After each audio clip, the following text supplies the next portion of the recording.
Hello and welcome to program report card. मैं हूं अलीना फारूक शेख और आज प्रोग्राम में हम बात करेंगे यौम तकबीर से मुतल्लिक। 22 साल गुजर गए, क्या सीखा हमने आगे? क्या हम जिस तरह से 22 साल पहले थे हम वहीं पर खड़े हैं या हम आगे बढ़ने जा रहे हैं? इस पर बात होगी, लेकिन सबसे पहले हम बात करेंगे गुलाम सरवर खान, वजीर हवाबाजी। उन्होंने आज एक प्रेस कॉन्फ्रेंस की है और हादसे का शिकार होने वाले कौमी एयरलाइंस के तैयारे का कॉकपिट वॉइस रिकॉर्डर मिल गया है, उन्होंने बताया। और माहिरीन तहकीकात के लिए इस अहम तरीन आले को अब शामिल करेंगे।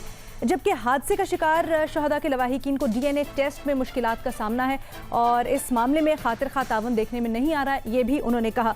मुशीर हवाबाजी गुलाम सरवर खान का मजीद ये भी कहना था कि जी माजी में हादसात हुए, उनकी रिपोर्ट्स मंजर आम पर नहीं लाई गई, इस पर एतराज़ नहीं किया गया। इंक्वायरी बोर्ड ने सारी चीज़ें अपने कब्जे में ले ली हैं। अगर जहाज़ में कोई तकनीकी खराबी हुई तो वो भी रिकॉर्ड में होगी, सबके सामने लाई जाएगी। उनका मजीद कहना था कि तमाम शहदा के लवाहिकीन को यकीन दिलाते हैं कि बिल्कुल साफ शफाफ इंक्वायरी होगी। इस तमाम तर मामले पर अपने एनालिस्ट से हमारा सवाल कुछ यूँ है कि क्या हादसे से मुतल्लिक गैर जानिबदार और शफाफ तहकीकात हो सकेंगी, हाँ या ना के ऑप्शन है इनके पास। और पैनल पर हमें ज्वाइन कर रहे हैं रीमा उमर साहिबा, हफीजुल्लाह नियाजी साहब, मजहर अब्बास साहब, मुनीब फारूक साहब और इरशाद भट्टी साहब भी हमारे साथ मौजूद हैं। सबसे पहले आपके पास आना चाहूँगी मुनीब, क्या लगता है आपको, जिस तरह से कहा जा रहा है कि 22 जून को रिपोर्ट आवाम के सामने रखी जाएगी, डेडलाइन मीट कर पाएंगे? देखिए, फिलहाल तो हमारे पास कोई ऐसी, कम से कम मेरे पास रीजन नहीं है जिसमें हम डाउट करें कि रिपोर्ट नहीं आएगी या रिपोर्ट में जो इंक्वायरी है वो डिस्पैशनेट नहीं होगी। हाँ, तो तारीख अच्छी नहीं है रिपोर्ट्स की, लेकिन कम से कम इस सूरत हाल के अंदर जब तक रिपोर्ट नहीं आ जाती और जब तक उसके जो कंटेंट है वो हमारे सामने नहीं आ सकता, उस वक्त तक कम से कम ये फेथ तो हमें ठीक है भी ठीक होगी। हाँ, अगर उसमें किसी बहुत ही ताकतवर शख्सियत हुआ कि वहाँ पर अगर कोई PIA के बिहाफ पर कुछ हुआ है, तो अगर हुकूमत सेव करना चाहती है CEO को या PIA के एडमिनिस्ट्रेशन को, तो वहाँ अगर कोई डंडी मारी गई तो वो विजिबल होगी, पता चल जाएगी कि किस तरह से उसके सेव करने की कोशिश की गई है। लेकिन ऐसे हालात के अंदर जहाँ पब्लिक प्रेशर भी इतना ज्यादा है, मैं नहीं समझता कि कोई बहुत बड़ा झोल हो सकता है इंक्वायरी रिपोर्ट के अंदर। लेकिन it is yet to be seen, once it comes out उसका कितना चलेगा। ठीक है, यकीनन तहकीकाती रिपोर्ट के लिए इंतजार करना होगा। लेकिन भट्टी साहब, जो इन्वेस्टिगेशन बोर्ड बनाया गया है उस पर कुछ लोग सवालात उठा रहे हैं, कह रहे हैं जी सिविल एविएशन के माहिरीन को भी इसमें शामिल करना चाहिए था। फिर पाल्पा ने भी इसके ऊपर तहफ़्फ़ुज़ात उठाए हैं, कहा जी पायलट्स की नुमाइंदगी भी होनी चाहिए थी, इंटरनेशनल तंजीमों से किसी नुमाइंदे को बुलाते आप। क्या वक्त था वैसे 1955 में शुरू होने वाली एशिया की पहली एयरलाइन जिसने जेट इंजन वाले बोइंग 737 चलाए, दुनिया की पहली एयरलाइन जिसने 777-200 LR जहाज़ हासिल किए और चलाए। आज 15,000 मुलाजमीन वाली एयरलाइन जो है ये 2009 से 2019 तक 3 खरब 21 अरब और 14 करोड़ के खसारे में है। 46 परवाज़ें बिना मुसाफिर के गईं, ये भी इसी एयरलाइन का एजाज़ है। 10 करोड़ 65 लाख का खाना ज़ाया किया, ये भी इसी एयरलाइन का एजाज़ है। 18 परवाज़ें खसारे में चल रही हैं, ये भी इसी एयरलाइन का एजाज़ है।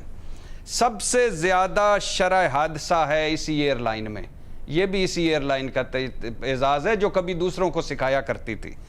जो ही कोई हादसा होता है, तैयारा फिट था, पायलट चौकस था, आखिरी कोशिशें भी कमाल की थी, बस हादसा होना था, हो गया, यही नसीब में लिखा था, बस अल्लाह को यही मंजूर था।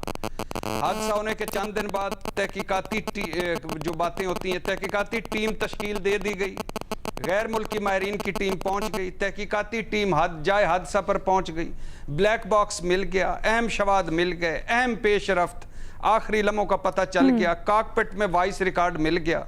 और इसके साथ वज़ीर आज़म ने भी मीटिंग तलब कर ली, मुतल्लिका वज़ीर की आनियाँ जानियाँ, PIA मैनेजमेंट की फुर्तियाँ और बेहिसाब बयानबाजियाँ, बेहिसाब क्या सराइयाँ, मफरूज़े साजिशें, आखिर और 80 हादसे रेलवे के हों, लेकिन 15 हादसे जो हवाई हादसे हो चुके हैं इस मुल्क में अब तक, जिसमें PIA के भी हैं और दूसरे भी हैं। क्या बना?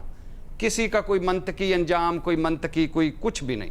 इस बार भी सब कुछ पायलट पर डाला जा रहा है, क्योंकि वो अब जवाब देने के लिए मौजूद नहीं है, या इसी में माली फ़ायदा एयरलाइन का।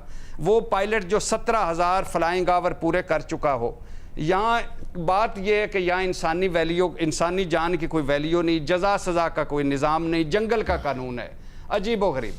कुछ नहीं होना, रिपोर्ट आ भी जाएगी फिर भी कुछ नहीं होना, रिपोर्ट नहीं आएगी फिर भी कुछ नहीं होना, रिपोर्ट आएगी ज़रूर मगर गैर जानिबदाराना और शफाफ तहकीकात बिल्कुल भी नहीं, कुछ भी नहीं होगा। ये शुरू से ही इस पे क्वेश्चंस हैं और एंड तक क्वेश्चंस हैं। ये जालिम लोग हैं जो इंसानों के मरने पर भी, इतने इंसान मर गए हैं, कोई मतलब आपको नहीं लगता कि गैर जानिबदार और क्लर्क तक, अरशद मलिक साहब से लेकर क्लर्क तक किसी बंदे ने कोई इस्तीफा दिया हो, कोई जिम्मेदारी कबूल की हो? वो जुनेद जमशेद वाले तैयारे की पायलट की माँ आज भी रोती है कि मेरे बेटे को बिल्कुल आपने जो सारी बात की, आपका पॉइंट ऑफ व्यू अपनी जगह, लेकिन आपने एक बात की कप्तान से मुतल्लिक, हम कुछ कह नहीं सकते या किसी को बरी जिम्मा नहीं कर सकते जब तक तहकीकात की रिपोर्ट नहीं आती। Keep that in mind. Niazi साहब, आपको क्या लगता है, भट्टी साहब को लगता है कि शफाफ तहकीकात नहीं होंगी? भारी भरकम दिल के साथ भट्टी साहब से मुझे, और बिल्कुल सही फरमा रहे हैं भट्टी साहब। देखिए, पहली बात तो ये है कि पहले तो डिकोड होने दे, जो ब्लैक बॉक्स है, जो फ्लाइट में जो रिकॉर्डिंग है उसको डिकोड होगी, तो उसके ऊपर तबसरा हम करते बेहतर था। और वो चंद दिनों में वो भी हो जाएगी। वो फ्रांस भेज रहे हैं, तो मिस्टर साहब ने बताया है, और जब वो हुआ है तो फौरन तो टीम ने भी अपना इलामिया जारी किया। बाकी ये है कि जो उनकी प्रेस कॉन्फ्रेंस, उसमें मुझे कई फिक्रें जो है ना बड़ी तकलीफ दी है। गुलाम सरवर खान बहुत ही भले मानस आदमी, यकीनन मैं उनको दिल के था गहराइयों से पसंद करता हूँ, लेकिन वो जब बात करते हैं बड़े अच्छे तरीके करते हैं, लेकिन कई दफा बड़ी तकलीफ पहुंचाते हैं। कहते हैं जी आप एयर होस्टेस शहीद हुए तो उनका नुमाइंदा भी शामिल किया जाए। या तो उनके अंदर ये बात समझने को कासिद थे कि पायलट्स और एयरपोर्ट एयर होस्टेस की पोजीशन एक नहीं है। पायलट पे या एयर ट्रैफिक कंट्रोलर पे या सिविल एविएशन के लोगों पे जिम्मेदारी आएगी, तो इसलिए पायलट के अंदर हमारे नुमाइंदा हो। आखिरी बात यह है कि ये जब रिपोर्ट आएगी या फिर हम तबसरा करेंगे और ये उसकी चीज निकले न निकले, वाजिद ज़ियाक इनके पास मौजूद है, वो 10 वॉल्यूम और 476 सफात पे इंशाअल्लाह जैसी रिपोर्ट चाहेंगे वो बना के इनको पेश कर देंगे। शहजाद अकबर साहब उसकी तफसील बता देंगे कि चूंकि ये हादसा जो है नून लीग और पीपल्स पार्टी जो मिस्त्री के होते रहे, उसका मंत्री अंजाम का ये हादसा भी होना है। तो ये आज का तबसरा तो मेरा यही है कि शहजाद अकबर साहब को और वाजिद ज़िया साहब को जरूर इन्वॉल्व करें इन्वेस्टिगेशन में, अगर गवर्नमेंट चाहती है कि अपने मुताबिक जो है, या हल्के से मुकदर है कि ये चाहते हैं कि अपने मुताबिक कोई रिपोर्ट बनवाएं। बाकी जब रिपोर्ट आएगी तो इंशाअल्लाह हमारे पास रीमा भट्टी साहब ने अभी होगी और वो कहते हैं पब्लिक कर देंगे डिकोड। ठीक है रीमा, इंशाअल्लाह उसमें सारा बिल्कुल न्याजी साहब। रीमा बड़ा अच्छा पॉइंट उठाया एक भट्टी साहब ने, कहते हैं कि जी जब भी रिपोर्ट्स इस तरह की आती हैं तो मेन मकसद उनका ये होता है कि जी किसी एक पर ब्लेम डालना है, लेकिन इस तरह की रिपोर्ट्स आना, तहकीकात होना, इसका तो मकसद ये होना चाहिए कि हम अगर कहीं कोई कोताही हुई, कोई इस्लाह हो सकती है तो वो करें। बिल्कुल, लेकिन देखिए लीना, अभी हम रिपोर्ट के बारे में तो कुछ नहीं कह सकते क्योंकि वो आई नहीं है, लेकिन अभी हम इसको तो जज कर सकते हैं कि जो टीम वो रिपोर्ट बनाएगी क्या वो गैर जानिबदार है, क्या वो आज़ाद है, और मेरा ख्याल नहीं है। इसलिए जो ऑपोजिशन और बाकी भी लोग तनकीद कर रहे हैं और अभी ट्रस्ट नहीं करते इस इन्वेस्टिगेशन को, वो इसलिए है क्योंकि उन लोगों पे कॉन्फ्लिक्ट ऑफ इंटरेस्ट है बहुत साफ।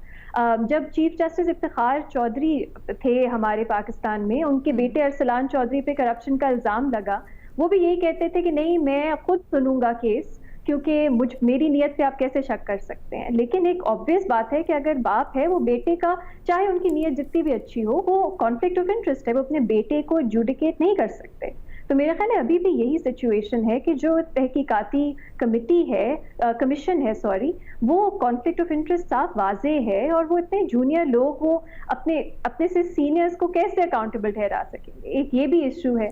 तो मेरा ख्याल है जब तक हम एक इंडिपेंडेंट कमीशन नहीं बनाते जिसमें एक्सपर्टीज लोगों की कॉम्पिटेंस, उनका एक्सपीरियंस, वो एक जो कंडीशन है उनका उस कमेटी पे होना, और जब तक हम सिविल, ठीक है, अच्छा मजहर अब्बास साहब, कॉम्पिटेंट लोगों को वहां नहीं बिठाते तब तक नहीं हो सकेगा। वैलिड पॉइंट, नहीं आपकी ऑप्शन चलते रहेंगे। ठीक है, मजहर अब्बास साहब बड़ा अच्छा पॉइंट उठाया रीमा ने, उनको भी यही लगता है कि जी कॉन्फ्लिक्ट ऑफ इंटरेस्ट है, जूनियर्स अपने सीनियर्स को कैसे इम्प्लिकेट कर सकते हैं, इंडिपेंडेंट इंक्वायरी होनी चाहिए।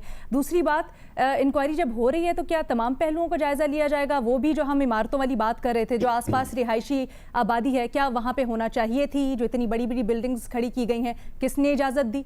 किबला दुरुस्त करेंगे अब हम। देखिए, रिपोर्ट तो کنفائنڈ کرے گی ایئر کریش پہ، وہ یہ رہائشی معاملات اس پہ نہیں جائے گی. ویریبلز ہے نا، لیکن وہ تو نہیں، وہ ایک الگ انکوائری ہونی چاہیے اس پہ، تو بالکل ایک الگ بات ہے کہ اس پہ انکوائری ہونی چاہیے. دیکھیے 2-3 پہلو ہیں اس کے.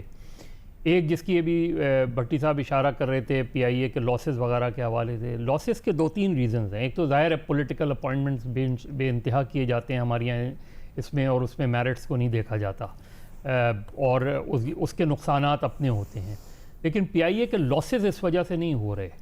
پی آئی اے کے جو لاسز ہوئے ہیں وہ بیسکلی آپ کے یہاں ٹورسٹ انڈسٹری ختم ہو گئی، آپ کے یہاں ٹورسٹ نے آنا چھوڑ دیا، آپ کے یہاں ٹیررزم کی وجہ سے لوگ ٹریول نہیں کرتے تھے، آپ کے یہاں سے ہیومن اسمگلنگ بہت ہوتی تھی اور آج بھی ہوتی ہے آپ کے یہاں سے، آپ کے یہاں کے آپ کے جہازوں سے ڈرگز بڑی تعداد میں برآمد ہوتی رہی. تو آپ خود ہی بلیک لسٹ ہو گئے ایک طریقے سے بہت سی جگہوں پہ، اور پھر ظاہر لوگ نہیں آتے تھے تو ظاہر پیسنجرز کہاں سے آئیں گے آپ کے پاس. دوسری ریزنز اس پرٹیکولر انسیڈنٹ میں دیکھیے، اب وائس ریکارڈر مل گیا ہے، آج ملا ہے وائس ریکارڈر، وہ اور بلیک باکس یہ امپورٹنٹ ہوتے ہیں کہ ایگزیکٹلی اس لمحے کیا ہوا. اس لمحے وہ جو کانورسیشن ہے، آپ ظاہر ہے اس میں آپ کوئی بھی انکوائری کر لیں، وہ اگر وائس ریکارڈر اور بلیک باکس میں جو چیزیں آئی ہیں وہ اگر کلیئر ہیں تو کم سے کم یہ چیز ایوالو کرنے میں پرابلم نہیں ہوگی کہ ایگزیکٹلی اس لمحے کون ذمہ دار تھا کریش کا، اور جو صورتحال بنی وہ کیا بنی. تو اس کا ہمیں ظاہر انتظار کرنا پڑے گا. لیکن گراؤنڈ پہ کیا صورتحال تھی؟ کیا گراؤنڈ پہ ایمرجنسی ڈکلیئرڈ تھی؟ نہیں تھی ایمرجنسی ڈکلیئرڈ. دوسری اہم بات یہ کہ جہاز جب لاہور سے روانہ ہوا تو کیا اس کی پراپر مینٹیننس تھی، یا ویسے ہی جو ہے آن پیپر سرٹیفکیٹ ایشو کر دیا تھا؟ اس کے انجن ہر جگہ اپنی جگہ فٹ تھے نہیں تھے، یہ امپورٹنٹ ہے. تو اس کے کئی پہلو ہیں، لیکن ہمیں اچھی بات یہ ہے کہ انہوں نے یہ بھی اعلان کیا سرور صاحب نے کہ وہ جو پچھلے 12 حادثات ہوئے ہیں ان سب کی انکوائری رپورٹ پبلک کی جائے گی. اب مجھے اس کے ریزنز نہیں پتا کہ اس وقت ہی وہ ساری رپورٹس کیوں پبلک کی جائیں گی، لیکن اچھی بات ہے اگر پارلیمنٹ میں وہ پیش ہوں، اس میں آپ بیٹھیں، اس پہ غور کریں کہ کیا کہاں ہوا، اور یہی نہیں ان حادثات کے بعد، ان انکوائری کے بعد ایکشنز کیا ہوئے ہیں. تو میرا خیال ہے اچھی بات ہے کہ یہ رپورٹ آپ پبلک بھی کر رہے ہیں، اور اس پہ جب رپورٹ آئے گی تو پھر اس پہ کوسچنز اٹھیں گے. لیکن مجھے ہوپ فلی جو ایگزیکٹلی کریش کے ریزننگز ہیں وہ شاید کافی حد تک کلیئر ہوں گے. ٹھیک ہے مزید صاحب، آپ نے ایک پوائنٹ اٹھایا ایمرجنسی ڈکلیئرڈ تھی یا نہیں آن گراؤنڈ، تو اس پر ماہرین یہ کہتے ہیں کہ جی یہ کیپٹنز کال ہوتی ہے، وہ بتاتا ہے کنٹرول ٹاور کو، ایسی کوئی کمیونیکیشن ابھی تک سامنے نہیں آئی ہے. نہیں کنٹرول ٹاور زیادہ دیکھ رہا ہوتا ہے. دیکھیے بعض اوقات ایسا ہوتا ہے کہ لیکن پائلٹ کو بتانا ہوتا ہے نا، کمیونیکیٹ کرنا ہوتا ہے that landing gears are not functioning or opening اس طرح. دیکھیں اس کو کنٹرول ٹاور کو یہ اندازہ ہو رہا تھا کہ پرابلم ہے، جبھی تو کنورسیشن ہو رہی تھی، جبھی تو وہ گائیڈ لائن دے رہے تھے. تو اس صورتحال میں جب آپ کو یہ پتا ہے کہ جہاز میں کچھ پرابلم ہو رہی ہے، کچھ اس کی کنورسیشن سے اندازہ ہو رہا ہے، تو ایک دم آپ ایمرجنسی تو ڈکلیئر کرتے ہیں. ایمرجنسی ڈکلیئر کا مطلب یہ نہیں ہوتا، آپ صرف الرٹ ہوتے ہیں کہ کوئی بھی اس وقت ایئرپورٹ پہ حادثہ ہو جائے تو اس کے لیے آپ تیار رہیں. وہاں ایسی کوئی تیاری نہیں تھی ایئرپورٹ پہ کہ اگر خدا نہ خواستہ فرض کریں اس نے ٹچ کیا تھا، وہیں کریش کر جاتا اگر جہاز. کچھ تھا وہاں وہ جانے کے لیے؟ کچھ بھی نہیں تھا. تو آپ کی وہ جو ایک بیسک فلا ہے اس کی بھی نشاندہی ہونا بہت ضروری ہے. اچھا ٹیکنیکل پوائنٹ ہے، یہ ہم کوشش کریں گے کہ ماہرین سے گفتگو کریں اس بارے میں اور یہ بھی کلیئر کریں. یہاں پر ہم چھوٹا سا ایک بریک لیں گے، اس کے بعد آئیں گے اور یادیں تازہ کریں گے. یوم تکبیر آج منایا جا رہا ہے اس کی. ٹیک اے بریک.